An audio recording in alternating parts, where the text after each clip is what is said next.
சுட சுட இட்லி.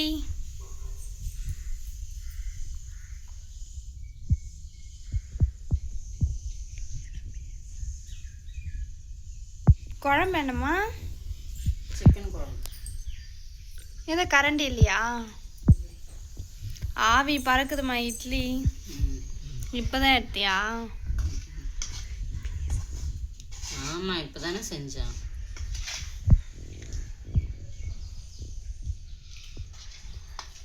பார்க்கவே டேஸ்ட்டாக இருக்கும் போலகுது சிக்கன் குழம்பு. நாட்டுக்கோழி குழம்பு. நாட்டுக்கோழியா? ஏன் கொத்தமல்லி போடலையா? கொத்தமல்லி இல்லை, வாங்கிட்டு வந்ததான். எங்கள் வீட்டு சண்டே ஸ்பெஷல் சாஃப்டான சூப்பரான இட்லி அண்ட் நாட்டுக்கோழி சிக்கன் குழம்பு. உங்கள் வீட்டில் என்னன்னு சொல்லிட்டு மறக்காமல் கமெண்ட்ஸில் ஷேர் பண்ணுங்கள்.